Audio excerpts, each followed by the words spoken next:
You are listening to The Pilgrim on the 405 with Will Christ. Join him as he and his guests discover how businesses thrive in California. Well, welcome to The Pilgrim on the 405 on this wonderful sunshiny day here in Southern California. We're talking to Jared Rosenthal, who is in New York, and I don't think it is as sunny and warm in New York as it is here. So welcome, Jared. Thank you. Good morning. So Jared is working with a platform to help small businesses hire fearlessly at StaffGlass.io. So Jared, tell us a little bit about what is this project about? Well, StaffGlass is really a platform for small and medium-sized businesses, entrepreneurs, something that I feel really passionately about as an entrepreneur myself, as a way to provide them a platform to have the resources that larger businesses would have at a fraction of the cost, because we're really challenged by especially the acceleration of this trend during the pandemic of bigger businesses growing and smaller businesses falling by the wayside. And we want to give small businesses an opportunity to compete. So the first phase of StaffGlass is allowing small businesses to compete on the onboarding process, to have an easy, fully cloud-based platform for integrated onboarding of employees. Well, so when you say small business, how do you define small business? Well, really, we work with thousands of businesses, and they range from an individual, let's say a guy who owns his own truck and needs to complete with certain regulatory requirements with regard to drug testing and such. And, companies that grow to 100, 150, even up to 500 employees is still sort of in that medium business range. When you compare with something like Amazon, who hired 400,000 employees in the last 8 months, 500 employees is a drop in the bucket. When I work with my clients at the Entrepreneurial Operating System, what we look for is 10 to 250 employees. So it sounds like we're working with similar niches. Absolutely. All right. So when somebody, what kind of problems would somebody have that would cause them to call you?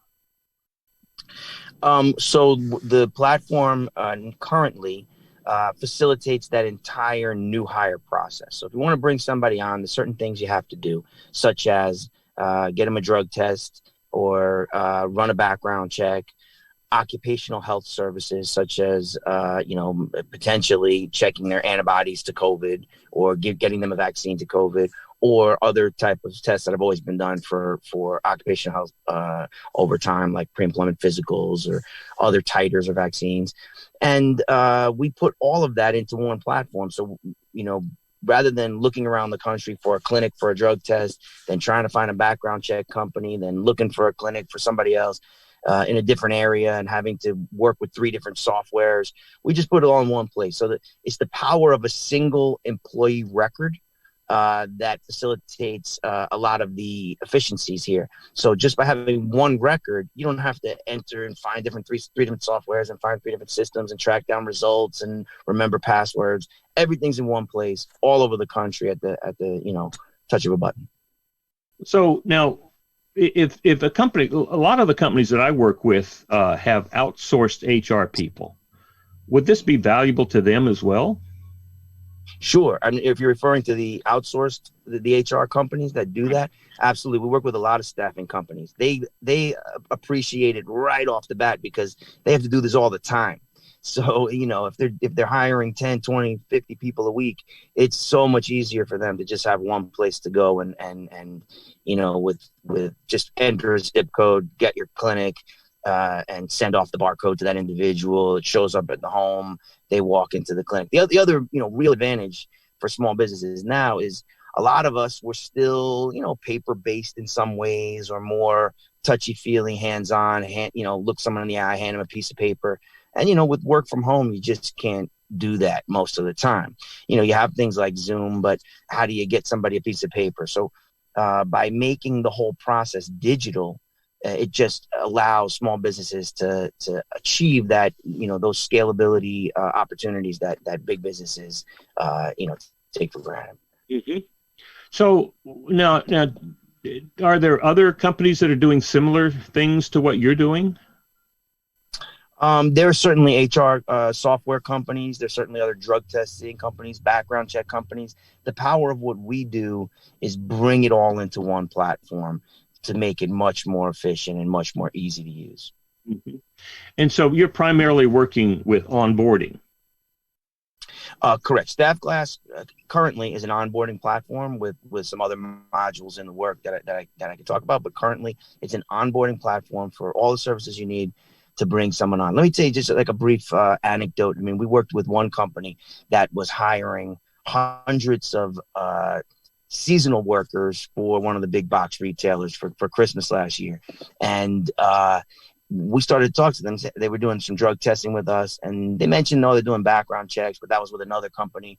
I started getting, I said, hey, we do that also. I said, well, what are you doing for, payroll? And they had another company for payroll, and then they had another company for time and attendance. And then the workers were texting pictures of their time cards in that they were entering into another system. And I said, well, we're using that system because the retailer needs that one for you to get paid.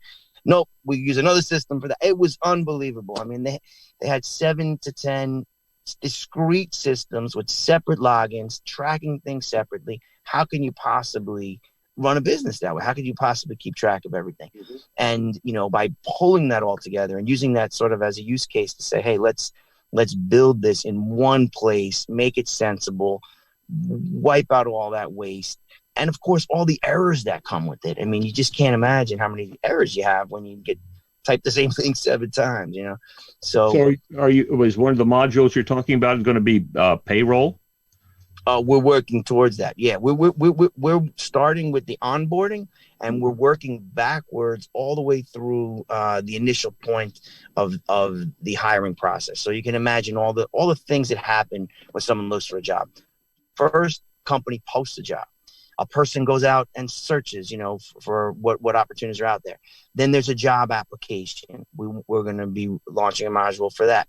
Then there's the analysis of the job application. Then there's the interview process, which can now be done digitally over Zoom if the company wants to do it that way. The evaluation of the candidates, then new hire paperwork, and then at some point it gets to where we are now, which is okay. Let's make an offer. We have e-sign capabilities built in already. So let's get that offer letter signed, get that background waiver signed, run the background check, get them their drug test. Once we pull all that into the system, you're ready to onboard, and then we move on to things like running payroll and ongoing HR activities like annual evaluations and stuff. Well, one of the things that I would like to see in a system like this is, what does the first 90 days look like? What is in the calendar for training, for onboarding process? How does that fit? And that should be, to my way of thinking, that should be a non-negotiable. This has to happen, that you have some sort of plan in there for how you're going to train these people and bring them on board in the first 90 days. Absolutely. And having been a small business owner myself, we sometimes let certain things slip by the wayside. We don't have a formalized training program yet. So the idea with StaffGlass is to create a place for all that in the same place, not having to go look for another platform or whatever, but just say, all right, we just onboarded them. We'll send them that offer letter, but contingent on that offer letter, we'll say, here's your plan for the next 90 days. And it's going to track what happens. It's going to make sure you completed the course. Ideally, you would pass a test and say, all right, now I am qualified, or I've passed this training, or I've absorbed what I've been meant to learn during that period. We are in the process of finishing a refinance with a company called Loan Depot here, and it's amazing. I responded to an email from them because my old mortgage was 6 months old, but the rate dropped so much that it was time, there's a good thing to refinance. All I had to do was say, do it, click about 12 buttons, and next week they're going to come to the house and sign the documents. That was it. That's amazing, isn't it? The difference between an elegant software solution and a clunky one is incredible. And when it's elegant, sometimes you don't even realize, you just go, oh, that was easy. And you don't realize how much work went into making it that smooth. Mm-hmm. That's our goal. We want our software to be elegant. You want to feel good using it and be like, wow, that was a breeze. And that enables us as entrepreneurs and small businesses to get back to doing what we really love to do, which is the work, the content of the work that we're of the business that we're running, not paperwork and things like that. So when you get an elegant solution, it just feels good. And that's our goal. I'm sort of obsessed with what we call the UX, the whole user experience. All right, so talk to me about what have you observed as the user experience during COVID for people, for companies? Yeah, well, sure. Just it's the recognition that you need to have everything cloud-based. When I say cloud-based, meaning you just, obviously you can't have paper. It's just that's a non-negotiable. If people are still tracking things like that, storing records, especially important legal records like HR records, you just can't do it anymore, right? And then being able to do things digitally that utilize what people have, devices in their pockets, sending barcodes to phones rather than mailing things out. These are sort of really sort of like prerequisites now. You just got to do them, and of course it's accelerated other trends that, the more nimble you are as a business digitally, the better you're doing, the less prepared you were to be digital in terms of delivering your own goods and services, the worse off you're doing during COVID. So have you noticed that companies are making that switch? Well, I think what happened with COVID is it happened so fast that if you weren't already prepared, you would have a lot of difficulty making that switch because probably you were resisting it all along. And, one thing that I would say is just, as a business person, scalability is so important. We all we're passionate about what we do, but also, you want to grow it. You want to be able to increase your income. You want to be able to increase the size of your business, right?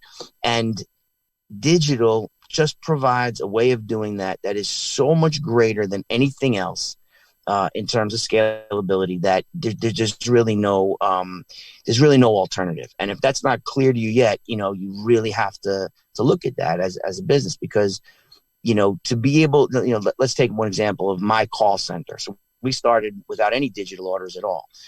When I started Health Street, which is a company that does the drug testing, we put a bunch of people in the room. The more the phone rang, the more people I had to hire, the more people I had to train. Great. We still have a call center, but we're doing about 10 times the business we did when there's nothing digital, because when the phone rings, there's only so many calls you could take at the same time. And if you need to hire and you need to put them through 90 days of training, you can't nimbly react to an increase in demand. With the website, if you're processing the orders online, there's no limit. Theoretically there's a limit, but you're really not going to hit that. If you're conducting a reasonable amount of business, you can go from 10 to 100 in an hour and handle that without a blink because it's all digital. At a certain point, yes, you need more servers and technical stuff, but the ability to scale is just so far greater. And so if you're not, doing it, if you weren't doing that already, you're certainly scared now because of COVID, and a lot of business, unfortunately, went out of business because they weren't able to deliver their products directly. But it's just a better way to do it. If you figure out where in your business you can digitize and start there. I have an idea that what the businesses that went out of business were not able to creatively deal with the COVID constraints. Right.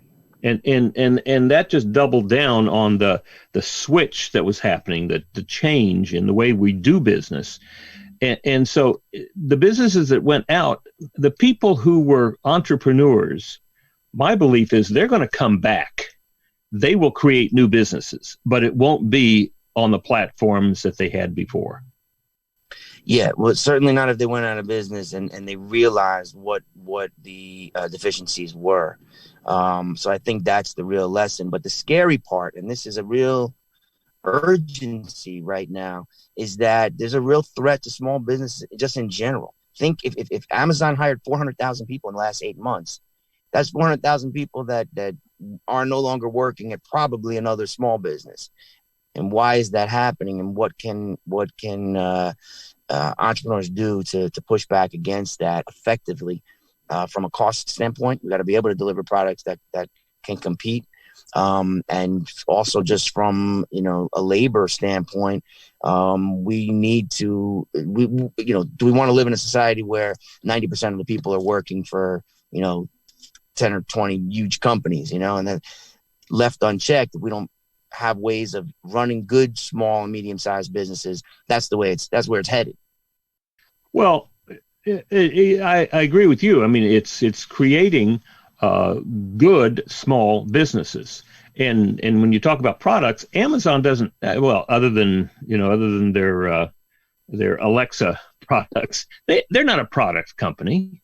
They're a logistics company. And what I've discovered is that a lot of very creative entrepreneurs are using that platform. I just finished a book, right? Now, if I had done traditional publishing, it could have taken me 2 or 3 years to write the book and get it published. And I wrote that book in 2 weeks. It's 10,000 pages, and it'll be up on Amazon by the end of this week. That's fantastic. But Yep. I was going to say, you own the content. You wrote it, and you're using that platform to deliver that content. Yes, and that to me is the wave of the future, is creating the products, whether it's it's a textual product or any other product, but using the logistics that Amazon has perfected. I mean, Amazon has not only created its own logistics, but they have influenced the other companies around them to change their logistics. Right now I heard this morning that Best Buy, you can order from Best Buy, and if it's local, if it's in a local store, they will ship it from the local store to you rather than from their warehouse. That's a shift, and people are becoming, to survive, you have to be nimble and creative, which to me is entrepreneurial. Absolutely. And I think another part of this is taking a look at, aspects of the business that you hadn't considered before. Let's look at your example here of, let's say you owned a small business, you're in a high traffic area. So you're paying a lot of rent. You have high real estate costs. In New York, it's a huge issue, right? So I look at that and I say, well, if you're a small business and you're selling electronics and you're going to ship from your store, does it make the most sense in the long run? In the short run, you have a lease, you got to be there. You're there anyway, do your deliveries. But does it make sense maybe to get a warehouse in a lower rent area and do your deliveries from there? Does it make sense as a restaurant to, if you turned into a ghost kitchen for 90% of your business, do you need the real estate cost at all? Maybe that's not what they want to hear because it's not that dream of running that restaurant and having your ambiance or whatever. But from a financial standpoint, does it make more sense to either move to a ghost kitchen or create one separately to do all that delivery where you can get efficiencies, lower rent, maybe, more effective delivery options as well? Yeah, because to me, these are the entrepreneurial questions. And these are the conversations that lead to small businesses. That's what got us to all the small businesses before COVID. And COVID hastened and then also brought its own constraints that eliminated a lot of businesses because they weren't able to manage that. And so when they come back, I believe they're going to be able to create systems that are protected. They're no longer vulnerable to those particular kinds of shifts. Yeah. Yep. And I think, and part of that is getting rid of any costs that you don't need to have. So Right. If you don't need to have a cost of, let's say, publishing a book in paper and stocking it and keeping inventory and shipping it and dealing with all of that, then don't. Why would you do that? Amazon we use for their cloud services, AWS, Amazon Web Services. Why buy I've over the years bought a bunch of servers, probably spent 50 grand in what do you need that for? When you can just pay Amazon to use what you need only when you need it. And at the exact moment you need more, whereas before I'd say, okay, I need another server. Let's pay another 10 grand. And no, you only go up that 2% increase exactly what you need when you need it. And, so those things just make it impossible to compete if you're not doing that, because it's so much more effective. Well, when electricity first came in around the turn of the 20th century, first came in, companies had their own generators. Right. Right? And it wasn't until people like General Electric put together a network, a system where you bought electricity. And that's exactly how we buy electricity today. We don't buy big bulk electricity. We we pay for electricity as we use it, which is what you're doing with AWS, right? Yeah, exactly. Exactly. And so that's exactly what I'm doing with books. When I ship that content to Amazon, they make it ready. I can deliver it via ebook on Kindle, or I can print on demand. It costs me $2.15 for that 60-page book to be delivered to me. Wow. Now, somebody else is going to pay $6, $8, $10 on Amazon, but I can give it away to my prospects and clients for $2.15. Wow. And I would also say that the speed with which you can do it. I mean, you mentioned you did it in 2 weeks, but the speed compared to going through a publishing process, having meetings, flying somewhere to talk to a publisher, I mean, the amount of more business you can generate just by saving all that wasted time. And that's really the message. Get rid of anything that you don't need to be spending time on. If you don't need to be, having a server closet and checking the air conditioning to make sure that the server is cool enough, get rid of all that expense. If you don't have to fly anywhere, you can do the meeting on Zoom, get rid of that expense, because you have to be nimble. And all that time savings allows you to then focus your creative energy on your core business. Well, your core business, and the core business is producing the product or the service, providing the service. And then it's also being creative and strategic about the things we're talking about now, about how that business is nimble, how it can deal with constraints, how it deals with surprises. And that's the leadership team, because in the world that we're coming to, my discovery is that one person can't do it all. You have to have a leadership team that you trust, who will take responsibility, who are experts in their field or can become experts in their field, and they become the ones who make that company run. Yes, and let me, you've really hit upon just a real raw issue in the business world, and the I think the issue is this: when you're really good at something, that's what got you to where you are.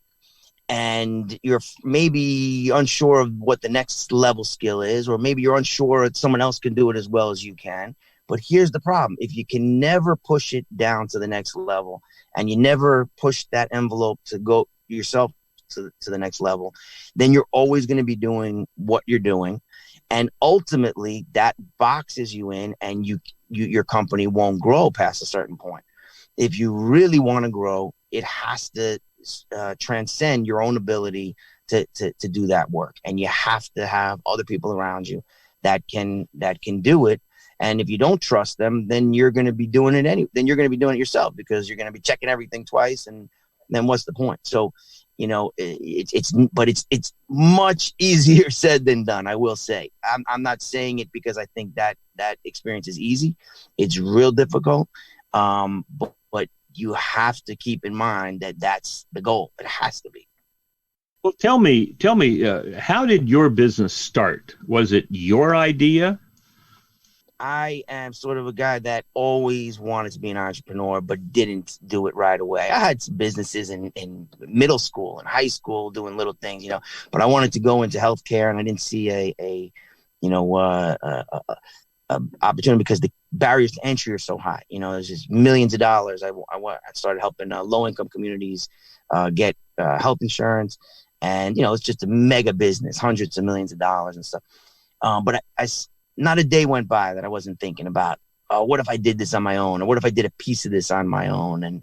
And ultimately, I just couldn't wait anymore. And I just went out and did it. There's a lot of experiences that I took from the big business along the way that I put into my mind. But I always try to think, how then could I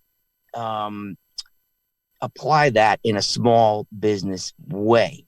And here's a real important thing, I think, is that we can, what we see on TV and the lessons we get from watching, big networks, let's say, are usually lessons about huge businesses.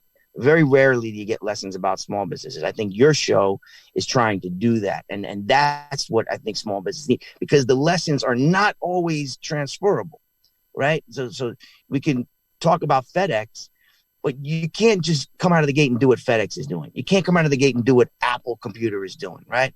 You have to look at, well, what is the context of what I have? What is the financial structure? I'm a small business person that wanted to do everything with no investors. That's not the way for everybody. But what is important is that I understand my structure limits me to only being able to invest from the retained earnings. That's the only way I can get it, or I can borrow money, right? But if I'm not going to take investors, that takes that off the table, and that limits your growth. So understanding your context and putting the lessons for the situation you're in, the financial structure, the corporate structure, critical to grow in the business. All right. So as you created this idea, you began to work on it, you had to have other people. Talk to me about that process. Sure. So the initial business, I thought I had come from, like I said, in a corporate world, and comfortable with an executive, comfortable with lots of staff, right? At one point I had over 400 staff. I wasn't used to figuratively and literally driving the truck.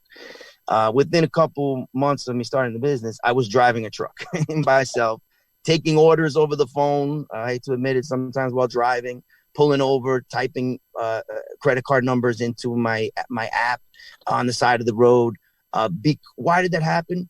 Because as soon as I got into the business that I thought I was going to go out and hire a lot of people to help me run, I realized right away I didn't have revenue. And if I didn't have revenue, how was I going to pay these people? I didn't have investors, right? So the way that I got the people was learning and dropping to the lowest level of the business, doing everything myself, but always saying to myself, I can't do this forever. I'm just doing it until I can get enough business, get enough learning that I can hire the person and then train them and then move to the next level. It's the only way to do it. In terms of hiring people when I needed them, I did it as hourly as possible, because this way it didn't lock me into paying more than I could afford. I did it, slowly. You had to do it slowly, but it's that push and pull of, I got to push this down to someone else if I'm ever going to grow, versus I got to pay the bills, and that's really a big challenge. We call that pushing down. We call that delegating. Yes. Right. And what's interesting is as you can trust those people that you're delegating it to, that frees you up to do the things that you're really good at and want to do. There's an old saying, I'm going to get it wrong, but when you manage everybody real closely, they call you micromanager, right? But so you push it down, and let's say they get it all screwed up, and then, you messed up your business. So, what are you going to do? So do you delegate or do you micromanage? The answer is you want to delegate, but you want it to be right. So how do you do that? You have to have well-trained people you can trust, and you don't want to be micromanaging. But when it's especially with the small businesses, you got to get it right too. So therein lies the challenge, and your ability to delegate and delegate how fast you can get to that relates a lot to the complexity of the content of your work. If you're delegating a highly technical skill, it's going to take a lot longer to push that down, and it's going to be a little bit slower for scalability. Well, and you build that you delegate, but like Ronald Reagan said, you trust but verify, right? Yes. So you got to have a scorecard. You got to have, and everybody in the company has to have a measurable, at least one measurable, because that's how they're being measured to make sure that it's happening. And when you have that scorecard that you're looking at every week, then you don't have to micromanage. You see the results that are there. I could not agree more. I mentioned at one point I managed 400 people, and they were all out in the field. And I said, how can I possibly, you can't look over everybody, So at first I would drive around and I would go and check up on somebody. And as soon as I got there, I realized, they would jump up from their desk. They tighten their button on top tie and their tie. And, they'd tell me what went on. They would tell me exactly what I would hear. And then I would leave, spend 15 minutes and go to the next person. Well, those 15 minutes was the best 15 minutes they had all day, maybe. I didn't know what they're doing the other 7 hours and 45 minutes. So the only way to do it is with quantifiable measures, because then the measures themselves manage the people. Yes. Because let's say there's an incentive plan that you create, and then it says, well, it's going to be based on a certain number of productivity, a certain amount of quality, whatever else is important to you. Then that in and of itself is always in the back of their minds, and saying, okay, I want to strive towards that, whether my boss is looking over me or not. Because let's face it, you just can't. Everybody's managing remote people now. And what you want to move to is you want 100% of your people being the right people. I mean, they agree with your culture, with your values, and they're in the right seat. And by that right seat means they understand what this seat is about, what this job is about, these tasks. They want to do it. I mean, they're bouncing out of the bed to do it. They're not coming to work just for the check. They're coming because this is something they want to do. And then they have the capacity for it. They have the God-given ability to do this job. It's those three things that once you have that in place, you don't have to micromanage. Right. And I will say this, I think that it's important to recognize that people respond to different incentives. Not everybody responds to the same one.